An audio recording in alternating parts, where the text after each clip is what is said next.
Ver con esta última parte del año. ¿Cómo estamos? ¿Cuál es el panorama también al respecto de la provincia de Chaco principalmente? ¿Cómo estás, Cristian? Gracias por venir.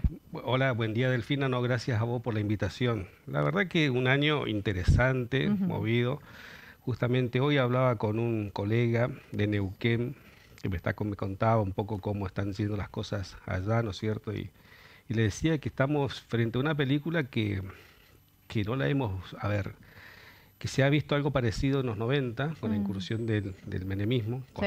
con otros modos, pero en definitiva un gobierno que de derecha, que tenía una lucha decidida contra la inflación, Ujú. que era el flagelo de ese momento, veníamos del 89 de la hiper, obviamente las expectativas puestas en el menemismo, que incluso tiene que asumir antes, era combatir la inflación. Bueno, Mm. vino el plan de convertibilidad que generó algunas cosas interesantes, pero después al final de la película vimos las consecuencias que deja cuando se deja al libre juego al mercado, ¿no es cierto? Porque el mercado es, a ver, la actividad privada es la que genera valor, que genera riqueza, el Estado tiene un rol administrador. No tenemos buena experiencia del Estado administrador, generalmente tuvimos dificultades en muchas de las empresas. No quiere decir de que un Estado que administre bien tenga buenos objetivos al administrar determinados servicios públicos que son esenciales. Por ejemplo, el agua, ¿no es Ujú. cierto? El agua, si luego lo dejas al sector privado exclusivamente, podés tener una empresa que sea rentable, pero probablemente tengas familias que no puedan pagar el agua y no tengan el acceso al servicio. Ahí hay que tener un criterio y ahí el Estado cobra sentido en aquellos servicios que son de carácter público. Pero bueno, te decía, esta película es similar a la de 90, pero con distintas formas, ¿no es cierto? Yo le decía, a mí me sorprendió mucho ver el discurso del presidente frente a la Unión Industrial, Ujú. donde prácticamente les dijo que eran prebendarios del Estado, donde fue bastante agresivo el discurso, donde dijo que el modelo, que la sustitución de importación era una mentira, Ujú. siendo que no es así. El proceso de sustitución de importaciones le dio identidad a Argentina. Cuando Argentina sale del modelo agroexportador del siglo anterior, entra del siglo anterior, del siglo 1800, ¿no es cierto?, 1900 principio, le dio ese modelo, encontró un techo que fue la profunda inequidad social que reinaba por ese entonces, ¿no es cierto?, una clase oligárquica muy fuerte, de terrateniente, con una clase obrera sin derecho, desprotegida. Bueno, ahí el Estado encontró en ese momento una corriente de pensamiento socialista, llamémosle ahí la incursión del peronismo, con esa filosofía social nacional, donde logró un equilibrio de esa fuerza. Bueno, ese modelo, a la postre después con el modelo de sustitución de importación, es decir, que nuestro país empezó a tomar una impronta industrialista, donde hubo industrias que fueron muy pujantes en nuestro país, desde la automotriz, metalúrgica, y que le dio identidad al crecimiento argentino, le dio un valor agregado que diferenció a la clase trabajadora Ujú. argentina, donde hubo realmente una clase media ascendente que el famoso, mi hijo, el doctor, ¿no es cierto?, del dueño del campo, ¿no?, Sí. que pudo haber evolución, crecimiento social. También hubo, bueno, hay un crecimiento muy fuerte de lo que fue el sector gremial en Argentina. Todo eso no se puede desconocer porque forma parte de la identidad de crecimiento y lo que hizo diferente a Argentina dentro de América Latina, que amerita correcciones los modelos por los tiempos que corren, por las circunstancias diferentes, sí. En aquel Ujú. entonces había una guerra, Argentina, un país granero que pudo exportar hasta azúcar negra, ¿no es cierto?, al mundo, la harina negra, ¿no es cierto?, porque no había, y bueno, el Banco Central acumuló riqueza, esa riqueza pudo ser redistribuida en servicios sociales, en atención de lo que fue la educación pública, la universidad, etcétera. Y hoy ese proceso marca a fuego a la identidad del argentino. Ujú. Y este modelo es como que vino muy fuerte a plantear un cambio de visión que la sociedad, entiendo, está todavía como soportando, si se quiere, o esperanzada por un factor que es el que, digo, comparo con el 90, que fue este proceso inflacionario del cual nadie queremos vivir. Todos nos dimos cuenta cuánto nos afecta en nuestra vida cotidiana un proceso inflacionario del 20-25% mensual, donde vos en 3 meses ves que tu salario, 4 meses, no pierde totalmente su valor, que la recomposición es muy lenta, o que la licuación, como decimos, del gasto producto de la inflación es muy nociva. Entonces, como que la gente todavía, la sociedad, estamos esperando a ver qué sucede y qué pasa si esto funciona, ¿no es cierto? ¿Esto puede funcionar? Sí puede funcionar. Eso le Puede iba a funcionar, consultar, claro que si se ve puede funcionar. Mira, desde la economía vos tenés dos miradas de cómo encarar el desarrollo. Una es estimulando la demanda agregada, llámese el consumo público o privado. Eso es la demanda, es decir, que el proceso de consumo, tanto público como privado, sea generador de necesidad de mayor producción, motorice a la oferta productiva. Es decir, más consumo, más necesidad hay de quien vende esos productos de vender más, entonces tienen que producir más para abastecer. Sí.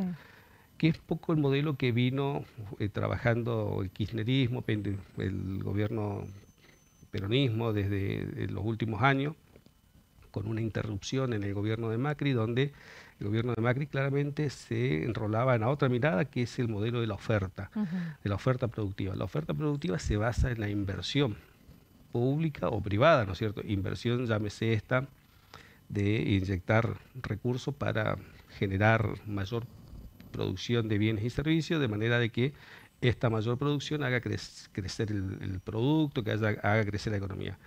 Ambas cuestiones son válidas, es decir, ni un extremo ni el otro. Es más, la combinación perfecta es que ambas vayan a la par, que haya mayor consumo, producto de un mayor poder adquisitivo de los ciudadanos, de los trabajadores, de los independientes que encuentren, y este mayor poder adquisitivo va a venir sí o sí de la mano de una inflación neutra, que no afecte el poder, o que sea extremadamente moderada, como ocurre en todos los países del mundo. O sea, cuando digo extremadamente moderada me refiero a menos de un dígito, ¿no es cierto? Y si es posible debajo del 5% anual, mejor, como es en los países vecinos. Tiene que haber algo de un proceso de corrección de precios, pero no tiene que generar lo que se denomina dispersión de precios, ¿no es cierto?, donde los precios relativos a la economía no encuentren paridad, donde vos tengas más o menos una proyección de cuál es la tasa de interés de un préstamo, cuál es el tipo de cambio con el que te regís, cuánto te va a variar el precio para hacer un programa a largo plazo. Pero por el otro lado también tiene que estar la oferta, también hay que incentivar la producción, también hay que incentivar al capital privado a que salga tal vez del capital financiero, para que vaya al capital productivo, a la economía real. No digo que la inversión financiera sea mala, no. Son cosas distintas. Ahora, que hay que buscar la forma de combinar. Si vos tenés dinero ahorrado, a mí como Estado me interesa que vos lo vuelques a la economía real, pero para eso te tengo que dar condiciones que a vos te favorezcan, porque vos no vas a sacar tu dinero que tenés ahorrado para perderlo. Pero si yo te doy instrumentos seguros, claros, transparentes, y te doy una rentabilidad, y el Estado con ese dinero puede emprender obras de desarrollo productivo, apalancar una fábrica, una industria, entonces ahí estamos combinando las cosas, estamos combinando lo financiero con la economía real. Pero eso viene de normas claras, viene de realmente reglas de juego que podamos respetarla. No te digo 100 años, porque Cristian, es largo, 10 años por lo menos. Se está cumpliendo lo que dijo el ministro de Economía, gastar los dólares, ¿no? ¿Cómo está la situación? Porque hay allá supermercados que tienen esta apertura, que si podés ir con tus ahorros o con lo que tengas en la casa, podés ir y podés comprar.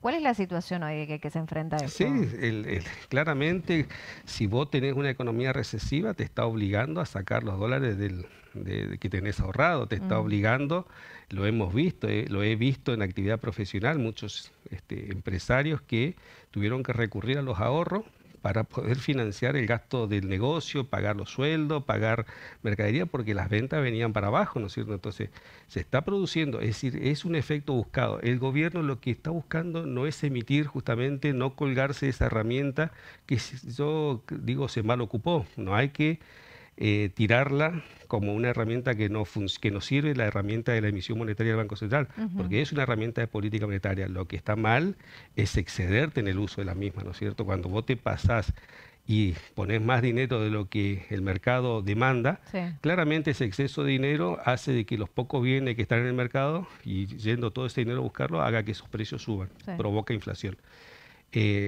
Bueno, el presidente fue al otro extremo, cortó la emisión por varios canales y eso está provocando de que no haya circulante. Entonces, al no haber circulante, no hay actividad, no hay venta.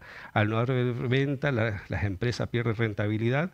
A las personas no nos alcanza por la pérdida de poder adquisitivo que veníamos hablando, entonces tendréis que recurrir a gastar los ahorros, aquellos que los tienen, por supuesto. ¿Cómo está la situación en la provincia de Chaco en cuanto a también el recorte, esto que se dio desde Nación, y teniendo en cuenta ya que el impuesto a las ganancias podría llegar en los próximos meses a circular y sería un beneficio o no para la provincia? Sí, es un beneficio porque es un impuesto que se coparticipa, que forma parte de los ingresos de la provincia. Lo que no tengo claro es el cálculo de cuánto puede impactar.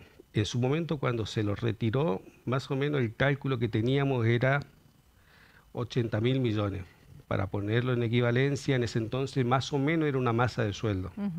Por supuesto, la masa de sueldo aumentó.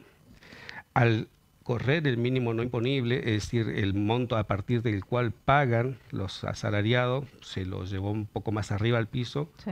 Quedaron bastantes salarios por debajo, que por fuera, digamos, con lo cual no tiene el mismo impacto recaudatorio que tenía cuando se lo quitó, ¿no es cierto? Entonces, yo no sé si hoy esa relación va a compensar lo que es una masa de sueldo de la provincia, que por supuesto, a partir de los aumentos de este año, está por encima una masa salarial de ese monte de 80.000 millones, está mucho más.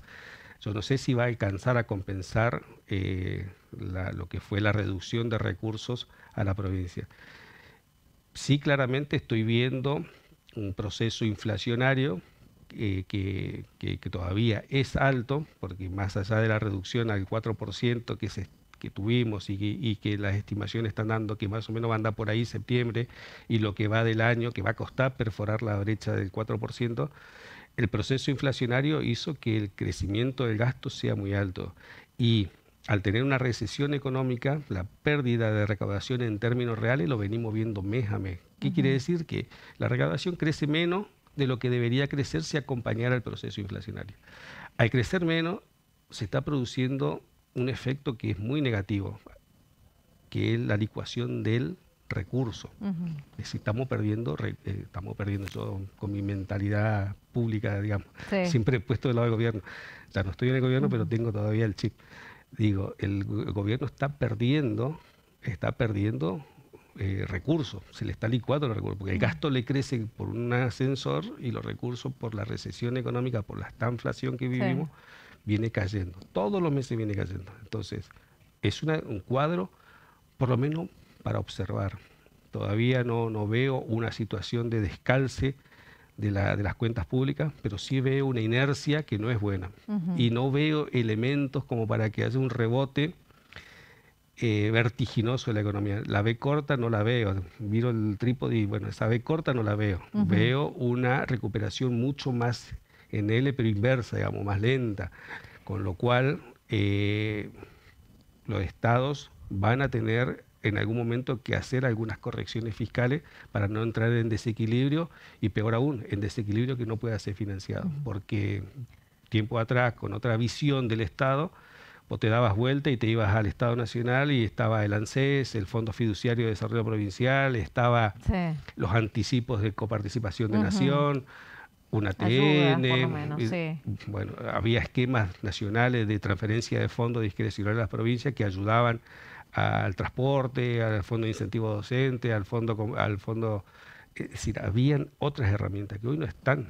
Y entonces el cuadro es por lo menos para pensarlo y ponerlo sobre la mesa para discutirlo. Cristian, nos vamos hacia atrás y sí te vamos a poner como sos exministro de Economía. Se habló mucho acerca de la toma de crédito que desde el gobierno de Oscar Domingo Pepo, que se está pagando ahora, Capitanich no la pagó en su momento, pero ahora sí fue el vencimiento. ¿Cuál es la situación real? Porque se habla de los distintos puntos, ¿no? Acerca de esto. Sí. Bueno, en primer lugar, déjame hacer un pequeño pantallazo para que quien nos Sí. esté viendo sepa de qué estamos hablando. En su momento, en el 2016, iniciaba la gestión el ex gobernador Domingo Pepo, y había una situación que era extremadamente compleja, que era embargos sobre la Ujú, caja. Es decir, si alguien sufrió algún embargo, sabe de qué estoy hablando. Es decir, te retienen todos tus fondos que están en tu cuenta corriente y no lo puedes ocupar. ujú, Eso estaba pasando, pero con los fondos de la provincia, con sueldos en puerta, mm. con aguinaldos en puerta, con reclamos de distinta naturaleza. Entonces, eh, situación más o menos parecida ahora, es decir, nos damos vuelta al Estado Nacional y nos dicen, no, no tenemos fondo para ayudarte. En ese momento estaba Macri Estaba Macri exactamente, la y nación. lo que hicimos fue, mediante ley de emergencia, frenamos los embargos y ahí requerimos a la Cámara de Diputados, como corresponde, ¿no es cierto?, porque es un proceso que requiere la autorización del 2/3 de la Cámara de Diputados, está en la Constitución, para que nos aprueben un crédito que yo escucho muchas veces que se habla de gasto corriente. Yo digo, Mm, o hay mala intención o no pasaron finanzas uno, digamos, gasto corriente es una cosa y deuda es otra cosa. Es decir, no, si vos mirás un esquema ahorro, inversión, financiamiento ujú, de la provincia, son cosas totalmente distintas. Primero que nada se pagó deuda, ujú, deuda que no estuvo registrada durante todos los gobiernos que pasaron, una deuda que estaba pero que no la tenían reconocida en las cuentas del Estado, mm, cuyas instancias para poder trabajarla y pagarla de manera en un plan de pago que no afecte, que no incomode las finanzas provinciales, se había perdido todo. Es decir, todas las leyes de emergencia previas que frenaron la ejecución de los embargos habían perimido, estaban sin posibilidad de usarla. Entonces, cuadro más que complejo, no teníamos herramientas jurídicas para frenar. Entonces fuimos a la Cámara, presentamos un proyecto que lo charlamos, lo hablamos. Recuerdo haber ido tantas veces a la Cámara a hablar con ujú. los diputados como corresponde, porque el gobierno estaba pidiendo una herramienta y el que pide tiene que explicar para qué, ¿no es cierto? Sí. Y lo expliqué y lo hablé con muchos de los actores que hoy están en la gestión de gobierno, con actores que ya no están, e incluso con el ex intendente, lo hemos hablado, con Jorge Capitanich. Él muchas veces me ha dado su punto de vista y su opinión respecto de lo que pensaba. Es decir, no era nada que, que el concierto político en su conjunto no lo conozca, Ujú, con todo. Recuerdo desde Ángel Rosa en una reunión con todos los diputados y senadores nacionales que convocó el gobernador Pepo en ese entonces, con ellos, con el arco del peronismo. Fue una tarea, dado su alcance y su envergadura, que consensuada con todos los actores de la política, a tal punto que fueron 29-32 los votos con los cuales se aprobó. Y el otro detalle a considerar es el objetivo de la ley. Es decir, vos tenías en la ley, quien quiera entenderse y verificar, la ley es la 7782, la ex 7782, hoy 2444F, donde taxativamente estaba para qué ocupar, cuál era el destino. ujú. Y en el destino no hay un solo ítem que diga gasto corriente, era para obras públicas, para pagar las deudas judiciales y Tribunal de Cuentas, Sí. que era juicios ganados de más de 20 años. Para obra pública, 850 millones para obras en distintos municipios y para préstamos a municipios, que efectivamente los dimos y hoy está cobrando, tanto el gobierno anterior como este gobierno, siguen cobrando las cuotas porque le quedó un crédito.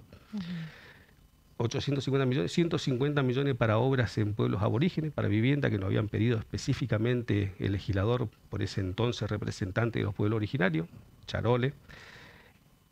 550 millones para obras, para hacer contraparte a obras con el gobierno nacional, porque en ese entonces el gobierno nacional decía, yo no te voy a bancar toda la obra pública, vos vas a poner un poco, yo voy a poner otro poco. Perfecto. Nosotros nos hicimos de los fondos para poner esa parte que no exigía el gobierno nacional.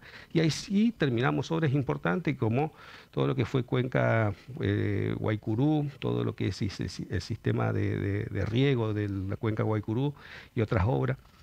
Y 300 millones creo para el Poder Legislativo. Si vos sumas todo eso, son 3.750 millones de pesos. A un dólar de 16 pesos eran los 230 y pico de millones de dólares que se tomó, no siquiera fueron.